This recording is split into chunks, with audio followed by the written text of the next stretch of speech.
In the vast, marbled amphitheater of American power, a confrontation was about to unfold. This was not a battle of legislation, but of legacies, a story of a political queen, secure on her throne after decades of rule, and a quiet senator from a forgotten state, armed with nothing but a single manila folder. What you are about to read is the anatomy of a collapse. The moment-by-moment account of how 38 years of carefully cultivated power can be dismantled in a single afternoon. It began, as it so often does, with an act of supreme confidence. You won't believe how fast 38 years of power can collapse. Nancy Pelosi stood at her committee table like a general surveying a battlefield she was certain she would win.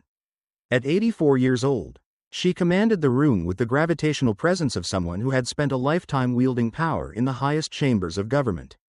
Her designer Armani suit, a shimmer of silk that caught the light with her every sharp, deliberate movement, was tailored to project absolute authority.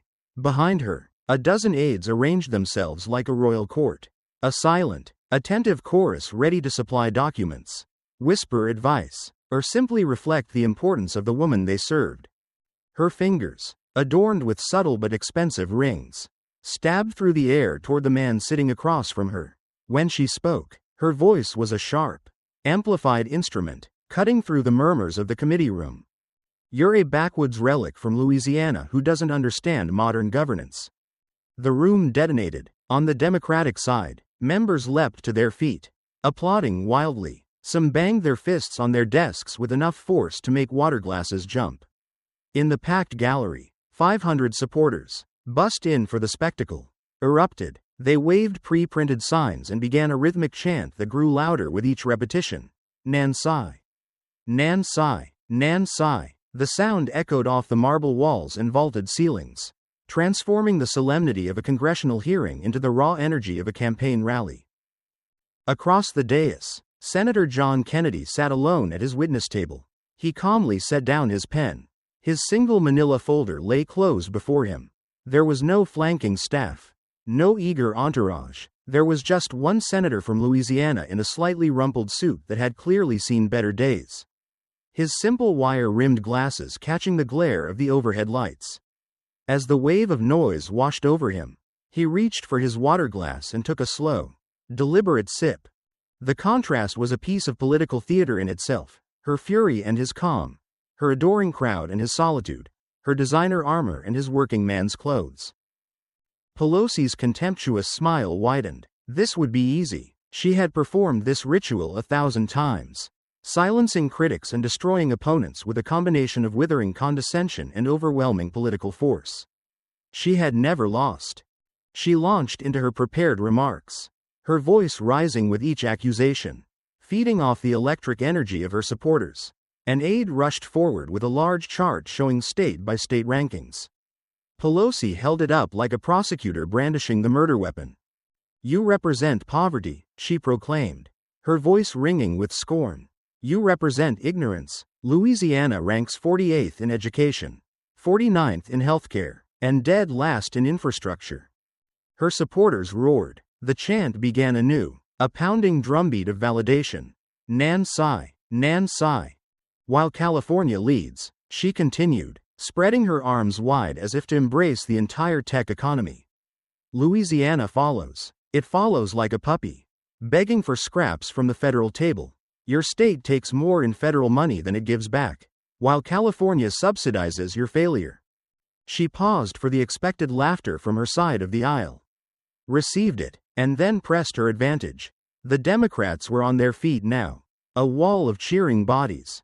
The noise in the room had become a physical force, a wall of sound meant to intimidate and overwhelm. Through it all, Kennedy kept his head down. His pen moved steadily across the legal pad in front of him.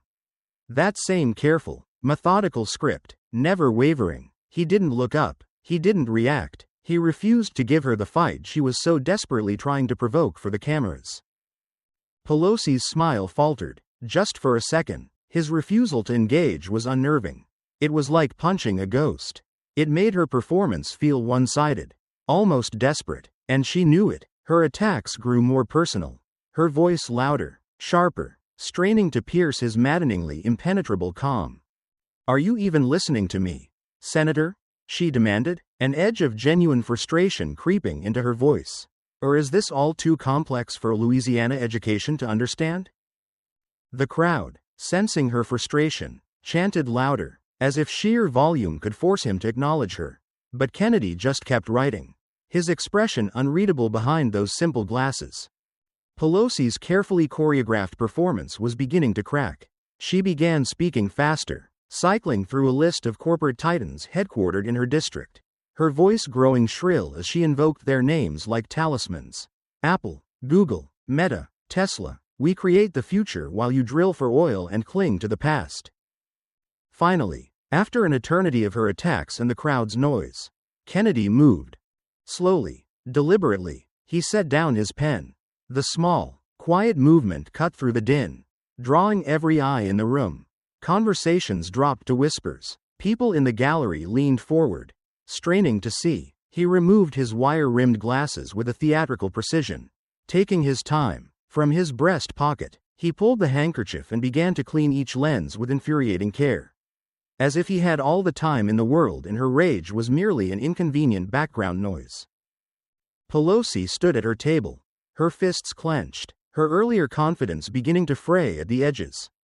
Kennedy replaced his glasses. He looked up, and for the first time since the tirade began, he met her eyes directly across the vast space that separated them. When he spoke, his Louisiana drawl was so quiet that the entire room had to strain to lean in, to hear him. "Congresswoman Pelosi," he said, each word measured and distinct. "I did listen. I listened very carefully." His hand moved to the solitary manila folder. One finger pushed it open with gentle pressure, the sound of paper sliding on wood seeming to echo in the suddenly silent chamber. "I heard a great deal about California's greatness," Kennedy continued in that same quiet voice. "I heard about Silicon Valley, about innovation, about your district being the economic engine of America." He reached into the folder and pulled out a single 8x10 photograph. He held it up for the room to see, high enough that even those in the back rows could make out the image. The photograph showed a sprawling homeless encampment, a city of canvas and despair built upon what had once been a sidewalk. Tents stretched into the distance, a chaotic jumble of makeshift shelters cobbled together from cardboard and tarps. Trash and human debris littered the street like the aftermath of a flood. And in the foreground, impossible to miss, a human figure was squatted against a wall, defecating in broad daylight as pedestrians hurried past. "This is your district, ma'am," Kennedy said, his voice still quiet, still calm. "This photograph was taken yesterday morning, on Market Street, in San Francisco." The photograph was a grenade rolled gently onto the committee table. For a long, silent moment, no one seemed to breathe. The collective gasp from the gallery was a sharp, sibilant sound, the noise of 500 people having the air punched from their lungs simultaneously. The rapid-fire click of press cameras was the only other sound, a mechanical counterpoint to the organic shock that had seized the room. Nancy Pelosi's smile froze, a rictus of political confidence suddenly caught in the harsh glare of an ugly reality. The carefully constructed image of a world-leading, innovation-driving district shattered against the brutal, undeniable truth of the photograph. This was not a statistic that could be debated or a talking point that could be spun. It was a picture of abject human misery, in the heart of her kingdom. When she finally found her voice, it was a full octave higher than before, thin and defensive. That's taken out of context. You can't just show one image from one street corner and pretend it represents my entire district." "Is it?" Kennedy asked, his voice still infuriatingly calm. He tilted his head, a gesture of mild curiosity.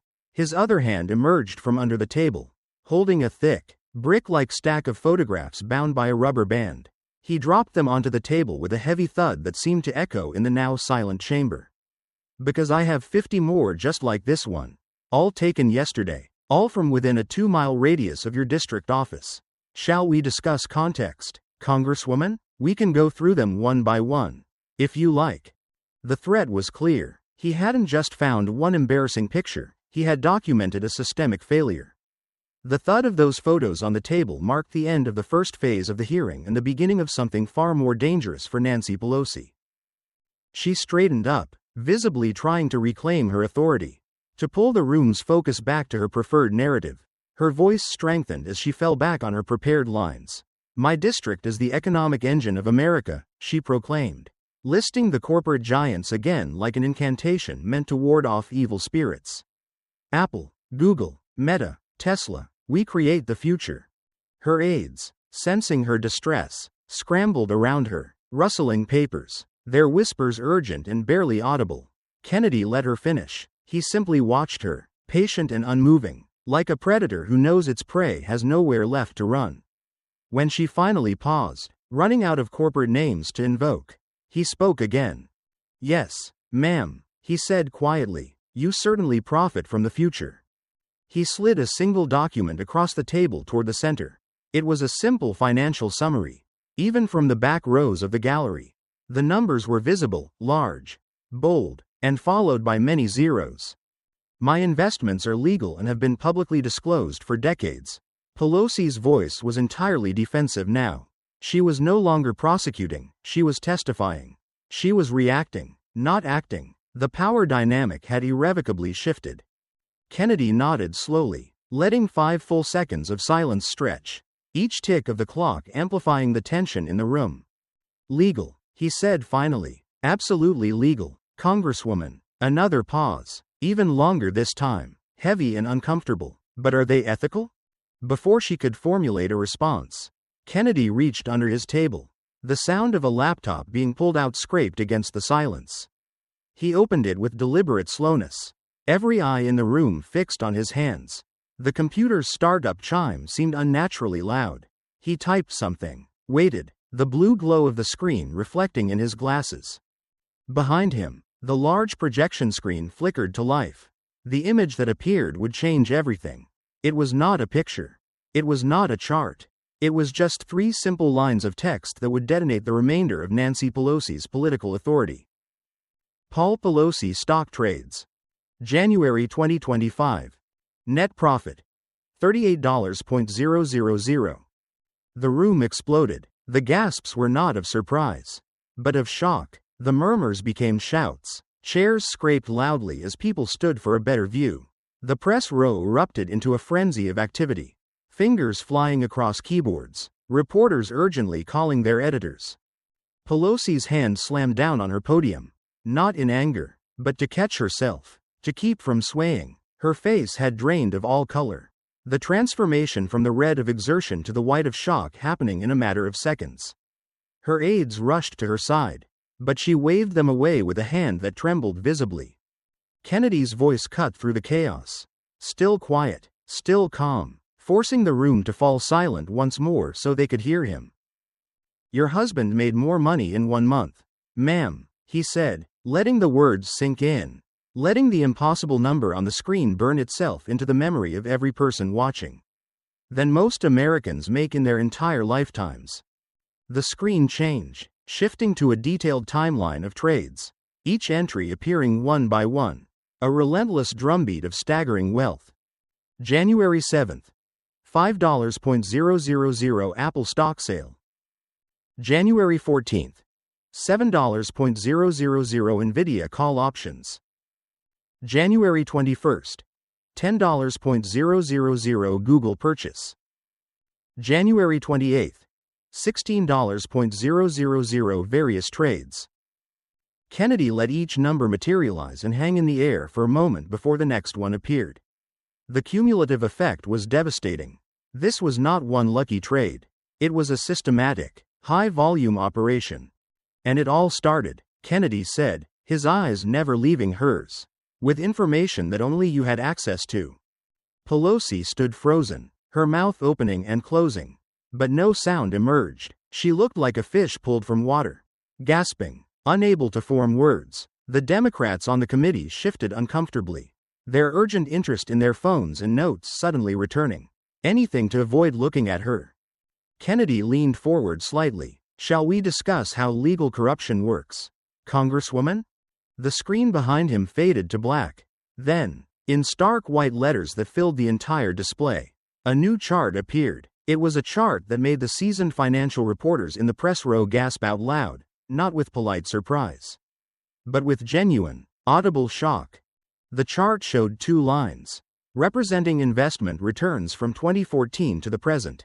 One line, labeled S&P 500, showed a healthy, respectable upward climb. The other line, labeled Pelosi portfolio, was a near vertical ascent, a trajectory so steep it seemed to defy financial gravity.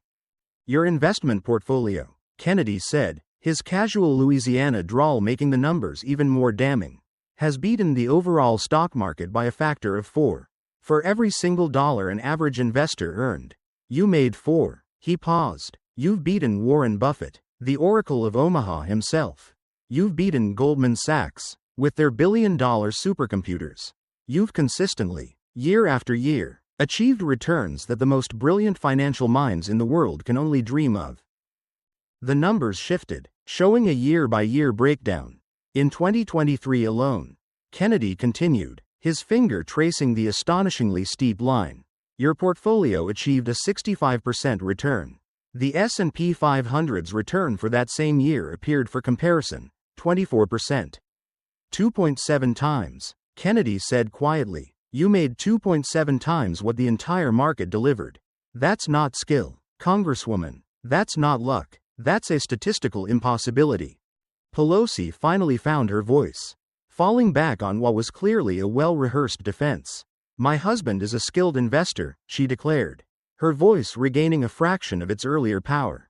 He's been in venture capital for 40 years. He built a successful business long before I ever entered Congress. Kennedy nodded thoughtfully, as if giving this explanation serious consideration. Skilled, he repeated, letting the word hang in the air. Let's examine that skill, shall we? He clicked to a new slide and began to tell a story, his voice taking on the cadence of a prosecutor laying out a chronology of a crime. March 19, 2021, Paul Pelosi calls his broker. He buys $2 million worth of call options on Microsoft stock. A risky, high-reward bet. Kennedy paused. 12 days later, just 12 days, Microsoft announces it has won a massive $22 billion contract to supply the U.S. Army with augmented reality headsets. Microsoft's stock soars, and Paul Pelosi is $2 million richer. He looked up from his notes. Maybe he's brilliant. Maybe he's just the luckiest man in the history of finance. Let's see if the pattern continues. The hearing was no longer about poverty statistics or homeless encampments. It was about something far more specific, far more personal, and far more criminal. And John Kennedy was just getting started. Before Kennedy could continue with his next example, a man in the gallery abruptly stood. He was middle-aged, his business shirt wrinkled, his hands visibly shaking as he clutched a folder to his chest. Security officers tensed, taking a step forward, but Kennedy raised a single, calming hand. Let him speak. The man's voice cracked as he began. My name is Robert Chen. I was an investor. He swallowed hard, struggling to find the words. I followed an app, the Pelosi tracker. It shows you what members of Congress are buying. When they're buying it, he looked directly at Pelosi, his expression a mixture of anger and profound sorrow. I saw your husband was buying Microsoft. I thought if you're buying, it must be a sure thing. You're on committees. You know things the rest of us don't. He pulled a crumpled portfolio statement from his folder, the paper rattling in his trembling hands. I bought Microsoft the day after your trade was made public. It was too late. The stock had already jumped. The Army contract was already announced. I bought at the peak. Tears began to stream down his face, but he forced himself to continue. I lost my son's college fund. 18 years of savings. Every birthday gift. Every Christmas bonus. Every overtime shift when I should have been home with my family. Gone. He looked directly at Pelosi, the pain in his eyes raw and undeniable. My son works at Walmart now, not UCLA, where he was supposed to study engineering. Walmart, because you got rich, and I got ruined. He sat down abruptly, his shoulders shaking with sobs. The room was hollowed out by the silence, the profound discomfort of witnessing such a personal and devastating loss. Kennedy's jaw tightened, a muscle jumping beneath the skin. When he spoke again, his voice carried an edge of cold fury it hadn't possessed before. This is who pays the price for your so-called skill. Congresswoman, real Americans losing their children's futures while you accumulate millions. He clicked to his next slide without waiting for a response, moving forward with the systematic destruction. But perhaps Microsoft was a fluke. One incredibly fortunate trade. Let me tell you another story. A new timeline appeared. Summer of 2022. You own 25.000 shares of Nvidia stock, worth about $4 million. At the same time, you are the chief proponent of the CHIPS Act, a massive government subsidy for semiconductor companies like Nvidia. You champion it publicly, passionately. He paused. Then, just before the bill is set to pass, your husband sells all of it. He takes a $700 loss. Why would a skilled investor sell at a massive loss right before the very legislation they championed becomes law and sends the stock soaring? The question hung in the air. On August 9, 2022, the CHIPS Act passes. You vote yes. It's your signature legislative victory.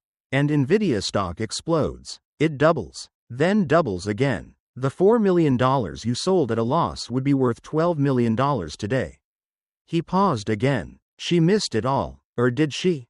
Kennedy clicked again. November 22, 2023, the day before Thanksgiving, when Americans are focused on family, not financial disclosures. Paul Pelosi buys $5 million worth of Nvidia. Not stock this time. Options. Even more aggressive. Even riskier. His voice hardened. And when does he disclose this massive, market-moving trade? December 22, at 5 p.m. On the Friday before Christmas. The absolute best time to bury news you don't want anyone to see. A young man jumped to his feet in the gallery, his voice shaking. His staff badge was clearly visible. I filed that disclosure, he shouted. Security moved toward him, but Kennedy's hand shot up again. Let him speak. The young man connected his phone to the projection system. An email appeared on the giant screen for everyone to read. It was from Nancy Pelosi's chief of staff. He read it aloud, his voice cracking with a mixture of fear and liberation. File the Nvidia options disclosure at exactly 5 p.m. on Friday, December 22. Not a minute before, not a minute after. This timing is critical to minimize media exposure during the holiday period. The room erupted. Pelosi, her face a mask of purple rage, screamed at the young man. You're fired. I already quit, he shouted back, pulling a crumpled resignation letter from his pocket. I quit this morning. I couldn't live with myself anymore. For 3 years, I enabled this. I timed the disclosures. I buried the bad news. I thought I was helping fight for the working class. But I was just helping you get rich. He broke down, sobbing. I'm sorry. I'm so sorry to everyone you hurt. Thank you for your courage, Mr. Morrison, Kennedy said quietly. He then turned back to Pelosi, the disgust in his voice unconcealed. You didn't just trade on inside information. Congresswoman, you conspired to deceive the American people by deliberately hiding it. That is not unethical. That is a conspiracy. The moral weight of the moment was too much for some. 3 Democratic committee members, without a word, stood up, gathered their papers, and walked out of the hearing room. The exodus had begun. Kennedy, relentless, moved to his next revelation. Let's go back to 2007. You've just become Speaker of the House. The Visa credit card company is terrified. A Democratic Congress could regulate their exorbitant fees, costing them billions. So, they launch a lobbying campaign. The Visa CEO gets a private meeting with you, Madam Speaker. No notes are released. And then, something special happens. Paul Pelosi is offered a chance to buy pre-IPO shares in Visa's upcoming public offering, an opportunity reserved for the most powerful and connected insiders. He let that sink in. He buys millions of dollars worth. And for the next 4 years, every single piece of legislation that would have regulated credit card fees dies in committee. It never even gets a vote. Visa is protected. The next slide showed the stock's performance. And the Pelosis make millions, while American small businesses and consumers pay the highest credit card fees in the developed world. He fast-forwarded. July 2024. Your husband sells $500,000 in Visa stock. 2 months later, the Justice Department files a massive antitrust lawsuit against the company. Perfect timing. Again. A woman in the gallery stood. I own a bakery in your district. Congresswoman, she said, her voice trembling with fury. Visa's fees cost me $35,000 last year. That's my entire profit. You could have helped small businesses like mine. Instead, you protected Visa, because your family was getting rich off them. Another Democratic committee member, a 20-year veteran, stood up. He looked at Pelosi, his face etched with pain. I can't defend this anymore. Nancy, he said quietly. He picked up his nameplate and walked out. 2 others immediately followed him. Pelosi was now sitting almost entirely alone at the massive Democratic table. The final example was Google. December 2022. Your husband sells $3 million worth of Google stock. Less than a month later, the Justice Department announces a major antitrust lawsuit against Google. Kennedy turned to face the committee members who remained.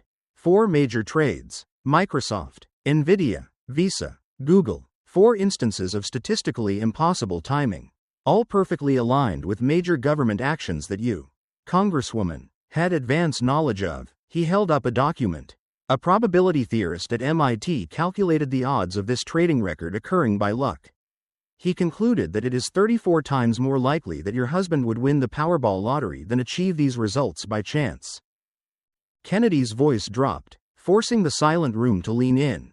So, Congresswoman, that leaves us with only 2 possibilities. Either your husband is the luckiest human being in the history of financial markets, or he is trading on non-public information that you are providing to him. Which is it? Pelosi's mouth opened and closed, but no sound emerged. She sat completely alone, her aides gone, her allies fleeing, trapped by a simple question for which there was no innocent answer. Having cornered Pelosi on the statistical impossibility of her husband's trading record, Kennedy paused. He allowed the accusation of insider trading to hang in the air, a toxic cloud that had settled over the committee room. The silence was absolute. Pelosi sat motionless, her face a pale, expressionless mask. She had no defense, no rebuttal. The numbers were undeniable. Kennedy's voice softened, taking on an almost sympathetic tone. But it was the feigned gentleness of a hunter laying a new, more insidious trap. But perhaps, Congresswoman, you needed all this money. Perhaps serving the public for 38 years is an expensive proposition. Perhaps, despite your congressional salary, you struggle financially. He reached for a new folder.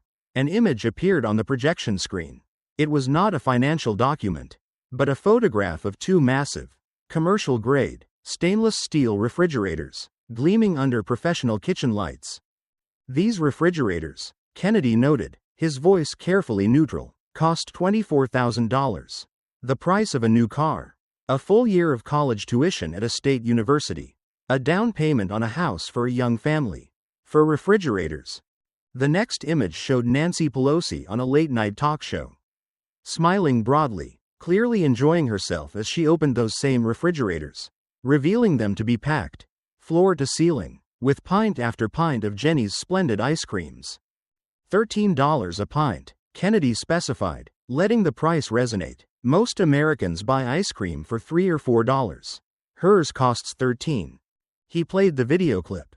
Pelosi's cheerful, delighted voice filled the room. This is my stash. I don't know what I would have done if ice cream hadn't been invented. The host, James Corden, laughed along. It was a light, fun, humanizing moment.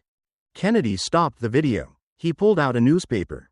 The headline stark and brutal. 22 million Americans unemployed. Food bank lines stretch for miles. The screen split. On the left, Pelosi, carefree and laughing with her luxury ice cream. On the right, a grim, black and white photograph of a line of cars stretching to the horizon, waiting for a box of basic food. Shall we discuss, Congresswoman? Kennedy's voice dropped to a whisper. What you were doing while Americans were starving.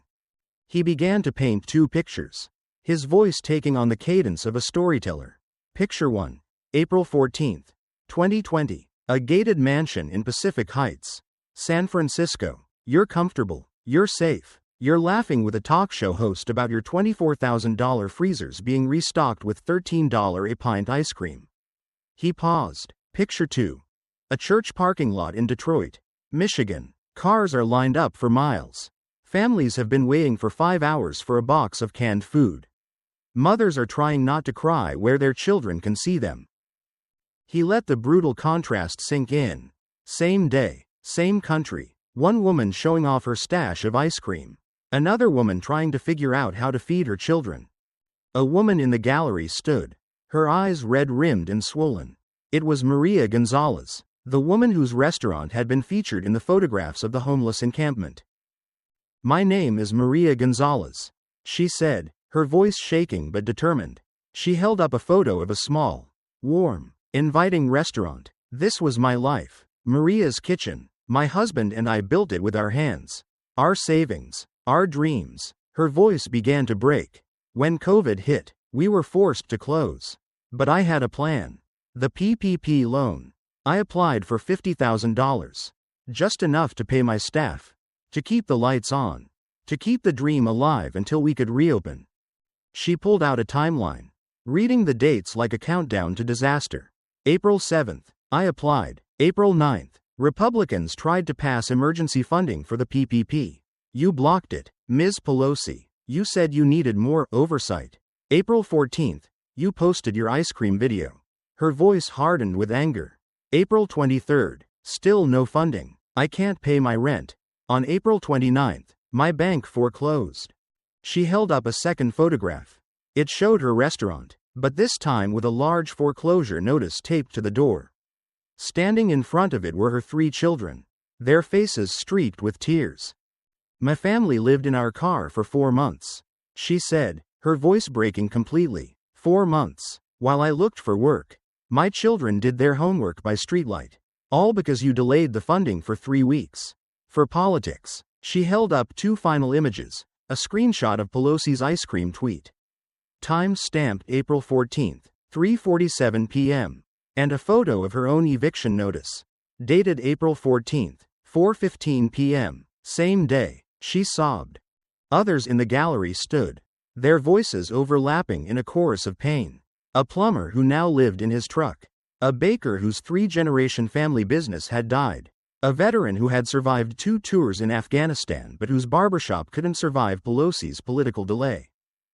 Kennedy let the raw testimony fill the room, then raised his hand for silence.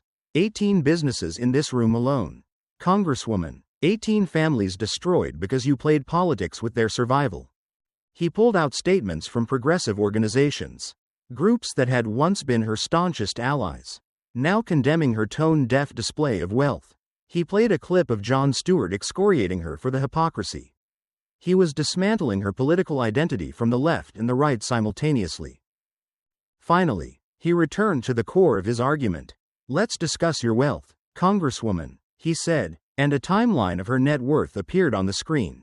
A staggering climb from an already wealthy $10 million in 1987 to over $250 million today. Your congressional salary for 38 years totals about $8.5 million. Kennedy stated, even if you'd saved every penny, never paid a tax, never bought food or a single one of your designer suits, you'd be nowhere near $250 million. Where did the other $242 million come from? He let the question hang in the air, a $250 million question for which there was no innocent answer. He then gestured to the grim photographs of her district, which had reappeared on the screen. Perhaps you earned it through your excellent service. Perhaps your district thrived under your leadership. The sarcasm was subtle, but devastating. Let's visit your district, Congresswoman, Kennedy said quietly. The district you've represented for 38 years. The one that made you a multimillionaire. Let's see what 38 years of your leadership has made for them. The screen faded to black, ready to display the next chapter in the indictment. The decay and destruction of San Francisco. The screen behind Kennedy, which had been dark, came to life not with charts or text, but with a horrifying montage of photographs. Kennedy remained silent, letting the images speak for themselves. The gallery watched in stunned silence. There were sprawling tent cities consuming entire blocks of what had once been prime commercial real estate. There were images of human feces on sidewalks. A casual and unavoidable part of the urban landscape. Used hypodermic needles were scattered in a children's playground sandbox. A homeless man was captured defecating against a wall in broad daylight as people walked past. Their faces averted, The windows of nearly every car on a block were smashed. Storefronts were boarded up, their doors chained. For lease, signs peeling from the windows. The images were a relentless procession of urban decay. A visual testament to a city that had lost control. After a full, uncomfortable minute, Kennedy's voice, quiet and somber, filled the room. In 1987, he said, as the screen shifted to show archival footage, the year Congresswoman Pelosi first took office. San Francisco was a jewel. The old footage showed clean streets, thriving small businesses, families walking hand in hand. It was a city of hope, of innovation, the epicenter of the dawning tech boom, a place people were proud to call home. Now, he said simply, and the screen returned to the modern images of decay. Today, in 2025, after 38 years of your leadership, your district is an international symbol of urban failure, a cautionary tale featured in news reports around the world. He began to lay out the facts. In 1987, there were approximately 3,000 homeless people on the streets of San Francisco. Today, the official number is over 17,000. Though everyone knows the real number is much higher. The homeless population has increased by more than 5 times under your watch. A new chart appeared, showing city spending. Over the last 15 years, the city has spent over $4 billion on homelessness. $4 billion.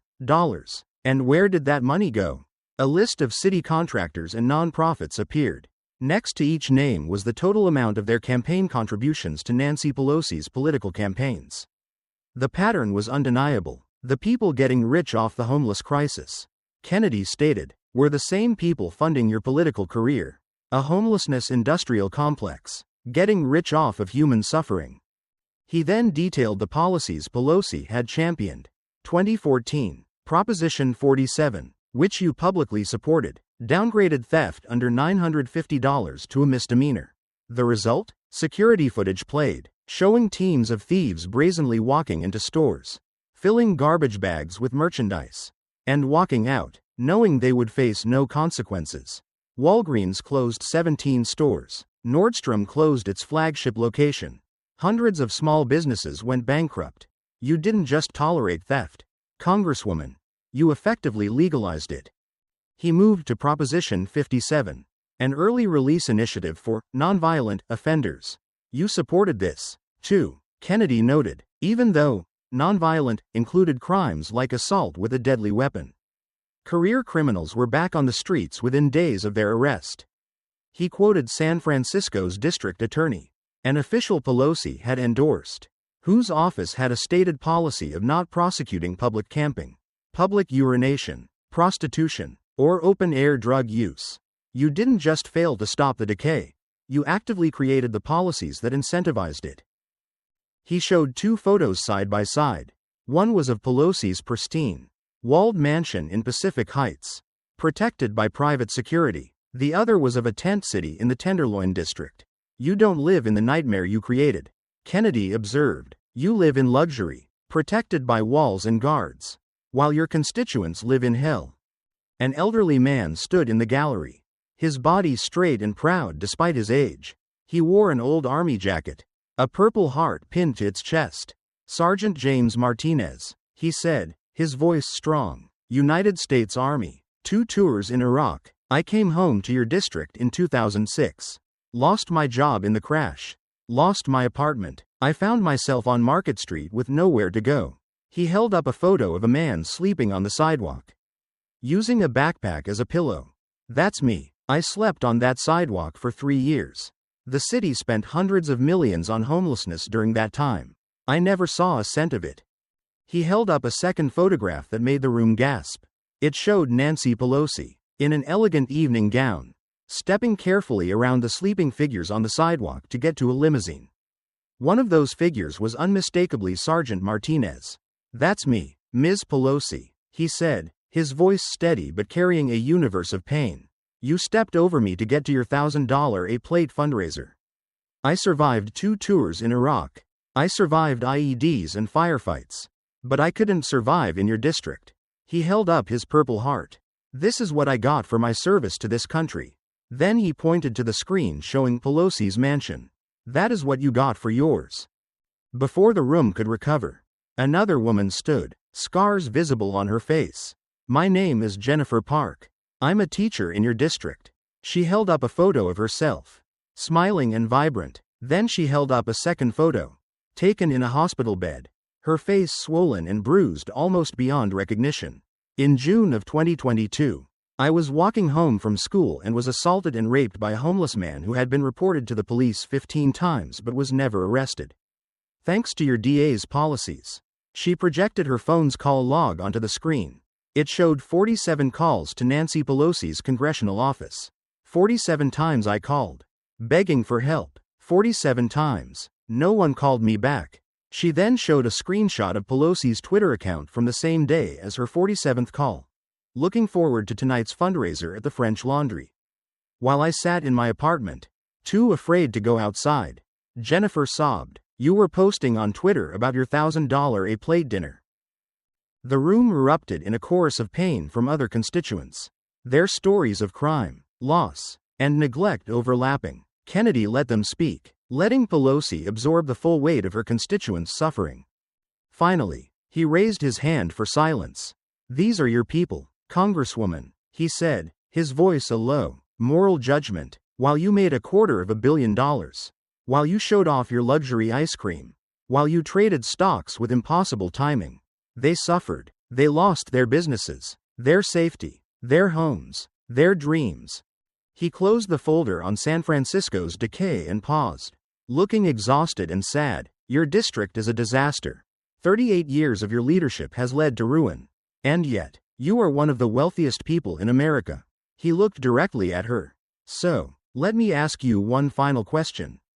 He opened his thickest, final folder. The screen went black, then lit up with a single, devastating line of text. The $250 million question. How does someone on a public servant's salary become a quarter billionaire? The screen behind Kennedy, which had been dark, now illuminated with the cold, brutal logic of simple arithmetic. Each line appeared separately, allowing the audience to process the staggering calculation. 38 years in Congress x $223.000 average annual salary equals $8.474.000. Stated net worth, 2025, equals $250.000.000. Unexplained difference equals $241.526.000. And finally, a single word appeared below the massive discrepancy. A question that hung in the silent room. How?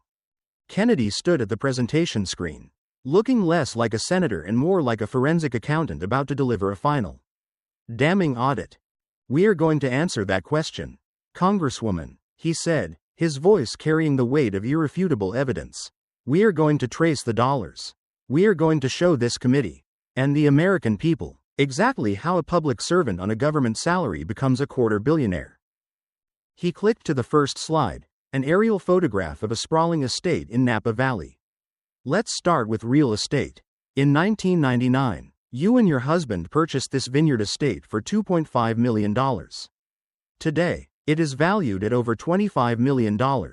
He paused. "An excellent investment, but how did a congresswoman and a venture capitalist of, at the time, relatively modest means, afford such a purchase? And more importantly, how did you know to buy right before the Napa Valley real estate market exploded in value? Lucky timing, perhaps." Let's continue. Images of commercial buildings in San Francisco appeared. Over the next decade, your husband purchased multiple commercial properties in the city.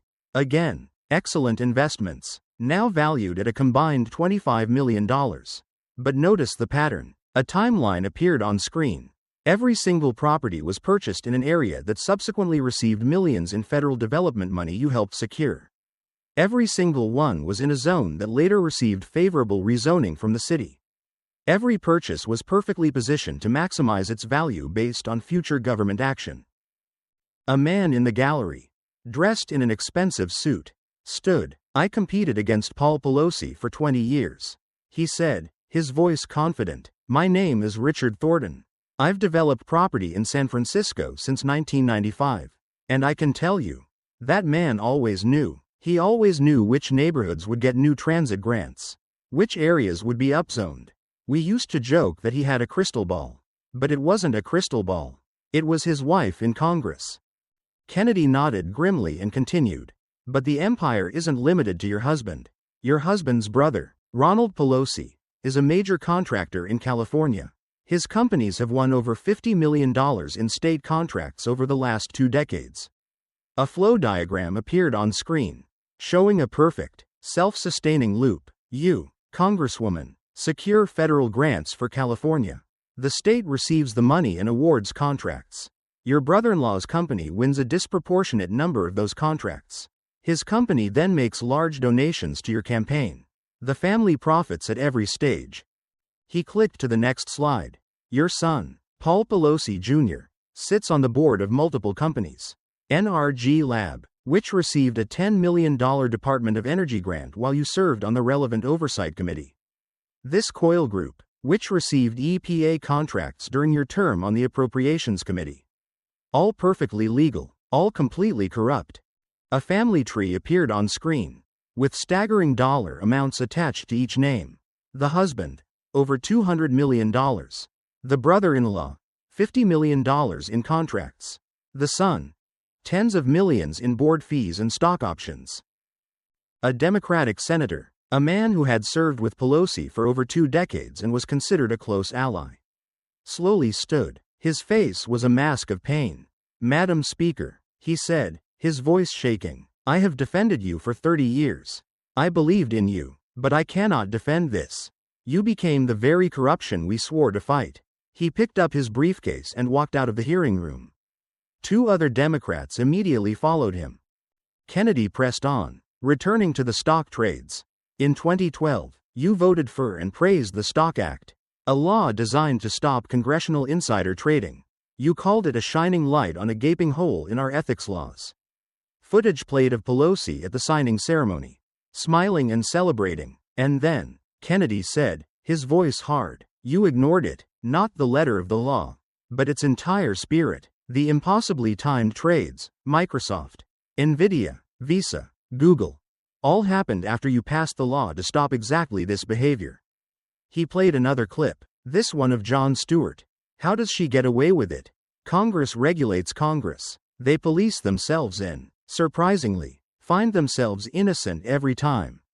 He concluded with a final, brutal comparison. Martha Stewart went to federal prison for a single insider trade that netted her about $45,000. You and your husband have made hundreds of millions through a pattern of trades with timing that defies statistical probability. Martha Stewart went to prison. You got rich. The only difference is that Martha Stewart couldn't vote on her own punishment. He looked directly at Pelosi, his voice rising with a moral fury he had restrained all day. You claimed to fight for working families. But you built an empire on their backs. You claimed to battle Wall Street. But you took their money and protected their interests. You are the swamp. You are the insider dealing. You are the elite contempt for working people you claim to oppose. You have become everything you once said you were fighting against. The defection of her longtime ally was a mortal blow. But the attack that followed was one from which there could be no recovery. An elderly black man stood in the gallery, his movements careful but determined. He wore a well-kept suit, and his face carried the weight of history and personal disappointment. I knew your father, he said, his voice carrying a quiet authority that instantly silenced the room. Thomas D'Alessandro Jr. I worked with him in the political world of Baltimore in the 1960s. He was a man of the people, a true public servant. He cared about working families, about the people who had nothing. The man's voice grew hard with a sorrowful anger. You have betrayed his legacy. Everything he believed in, everything he fought for, you threw it away for money and for power. You became everything he fought against.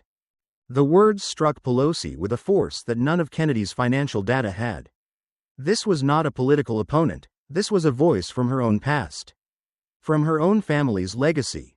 Delivering a moral verdict, tears began to flow down her face again. But these were different, not tears of rage, but of what looked, for the first time, like genuine shame.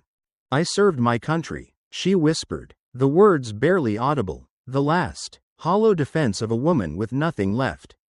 Kennedy, seeing his opening for the final assault, pulled out his last set of documents. His voice was low, almost somber, like a judge about to read a sentence. "You claim to fight for working families," he began, "but for 38 years. That was a brand, not a belief. You claim to battle Wall Street, but you took their money and protected their interests. Donation records from Wells Fargo, J.P. Morgan Chase, and Bank of America flashed on the screen, millions of dollars that flowed to her campaigns right after she had publicly excoriated them for their role in the financial crisis." Kennedy's voice rose, not in volume, but in intensity. "You became what you claimed to fight. You are the swamp. You are the insider dealing. You are the elite contempt for working people that you railed against. Every single thing you said you opposed, you became." He looked directly at her, his expression now one of profound, almost sorrowful disappointment. "Your net worth is $250 million. The average American household has savings of about $62,000. You have 4,000 times more wealth than the people you claim to represent." He began his final summary, each line a hammer blow, a contrast between her life and theirs. "While their city crumbled, you got rich. While they suffered, you accumulated wealth beyond imagination. While they lost everything, you traded stocks with impossible timing. While they stood in food bank lines, you showed off your luxury ice cream. While they begged your office for help, you attended $1,000 a plate dinners. While their children slept on the streets, your children wanted for nothing." The room was completely still. The totality of the indictment, financial, political, and moral, was complete. Kennedy gathered his papers with the same methodical care he'd shown at the beginning. A sign that he was truly finished. "The committee has everything now. The FBI has been notified. The Justice Department is investigating. Your own party is, as we speak, meeting to discuss your expulsion from the caucus." He paused, letting the finality of it land. "Your career is over, Congresswoman." He then delivered the final, most devastating blow. He held up one last document. "This is a criminal referral, received by my office this morning, from the Federal Bureau of Investigation to the Department of Justice. It recommends prosecution for a pattern of suspicious trading, potential conspiracy, and a systematic abuse of your public position for personal enrichment." He looked at her, and the expression in his eyes might have been pity. "You are 84 years old, Congresswoman. At your age?" He didn't need to finish the sentence. Everyone in the room understood the terrifying implication. Any significant federal prison sentence would be a life sentence. As Kennedy packed his briefcase, Pelosi, in a final, desperate act of self-preservation, called out, her voice cracking, "Wait, we can make a deal. I have information about others. I can." Kennedy paused at the door, but he did not turn around. "The time for deals passed decades ago, Congresswoman," he said, his voice carrying back into the silent room. "You had 38 years to do the right thing. You chose differently. Now, you'll live with those choices." He left. With his departure, the last bit of fight, the last spark of life, went out of Nancy Pelosi.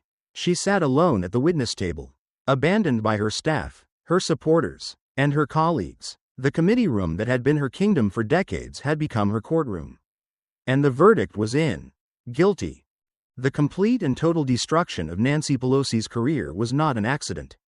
Nor was it simply the result of a single, explosive revelation. It was a masterclass in asymmetric political warfare, a meticulously planned and executed prosecution that stands as a seminal example of how to dismantle a seemingly untouchable political titan.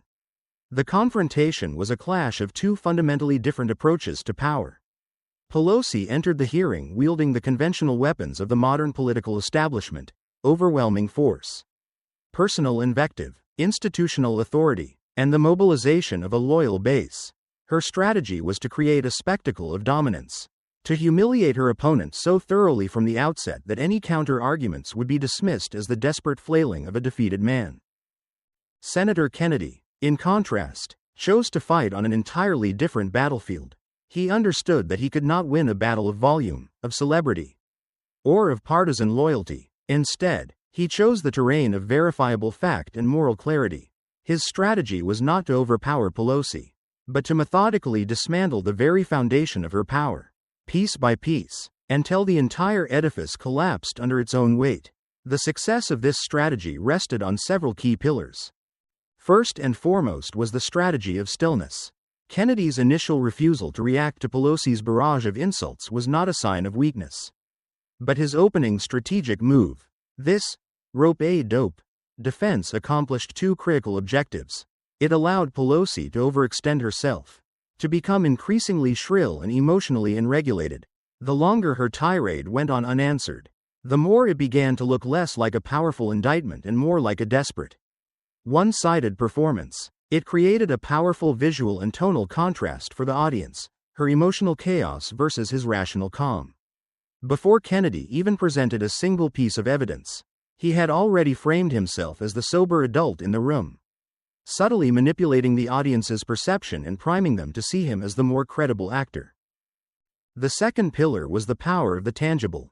In an era of digital spin, deepfakes, and ephemeral social media narratives, Kennedy grounded his entire case in physical, verifiable evidence. His manila folders were not just props, they were weapons.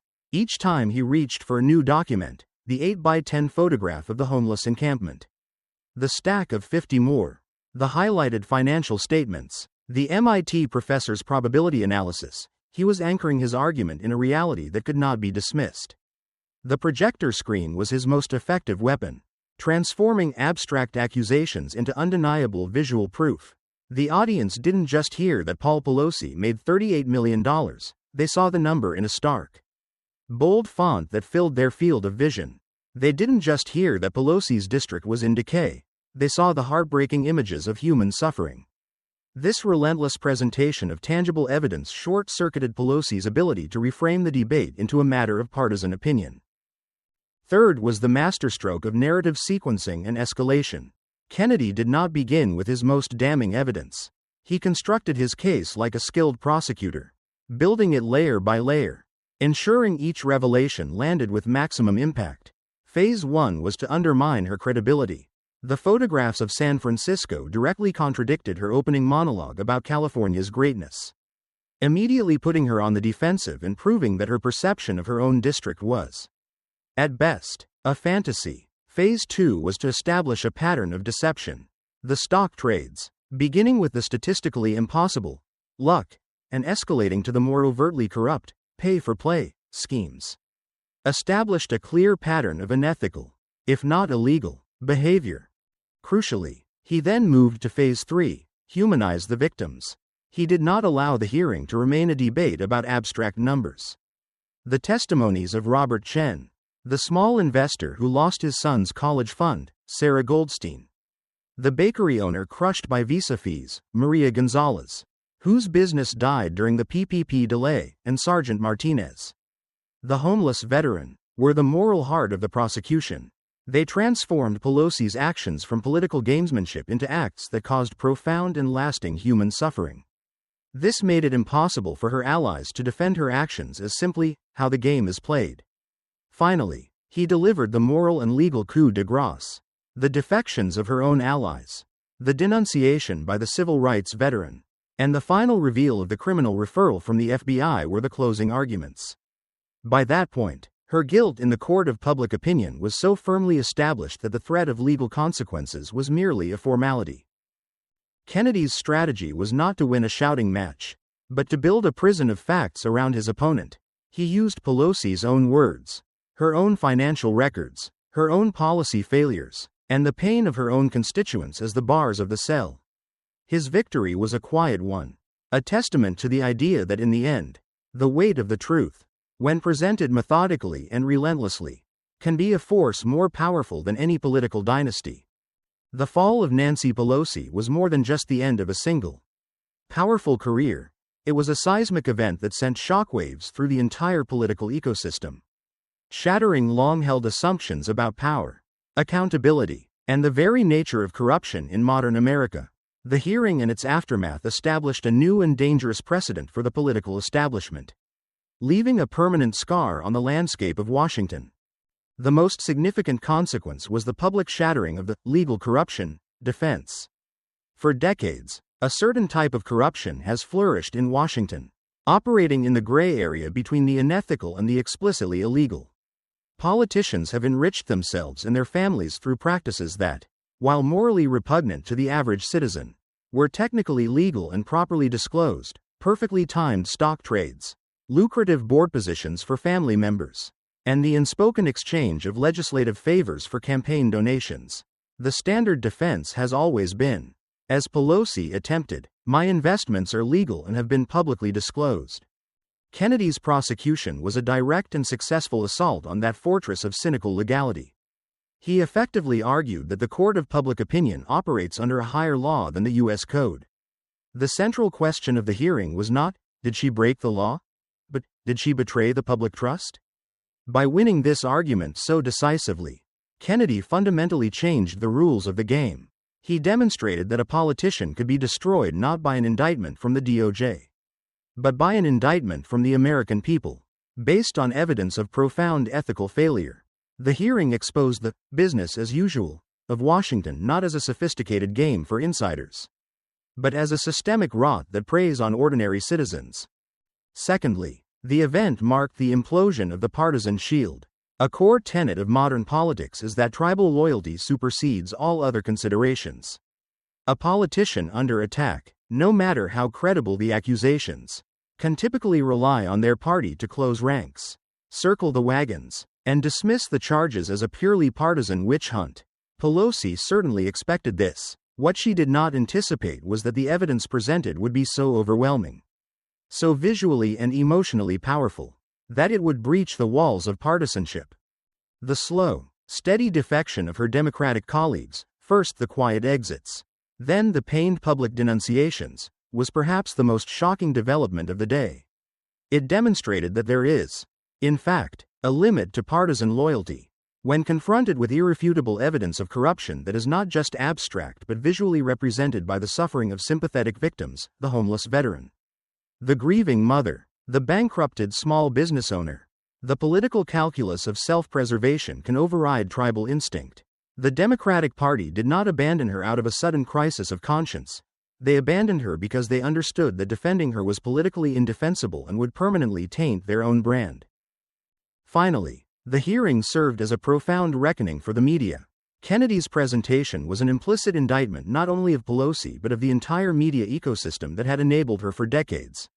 For years, the press had largely accepted Pelosi's narrative of herself as a master legislator and a champion of the people, while failing to rigorously investigate the statistical impossibility of her husband's trading record, the clear conflicts of interest with her family's businesses, or the catastrophic decline of her own district. These were not state secrets, but publicly available or easily discoverable facts that were largely ignored in favor of covering the daily political horse race. It took an insider, another senator, to perform the basic function of investigative journalism that the press had abdicated. The hearing exposed the media's complicity, demonstrating how they had amplified her power and shielded her from scrutiny.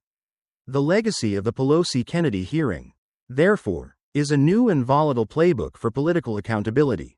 It provides a model for how a well-prepared challenger, armed with tangible evidence and a clear moral narrative, can bypass traditional media gatekeepers and appeal directly to the public. It raises the terrifying question for the establishment: was this a singular event? A perfect storm of a uniquely compromised politician meeting a uniquely skilled opponent? Or does it signal the dawn of a new, more transparent, and far more brutal era in American politics, where no one, no matter how powerful, is truly safe from a reckoning? The precedent has been set, and the walls of the kingdom have been breached.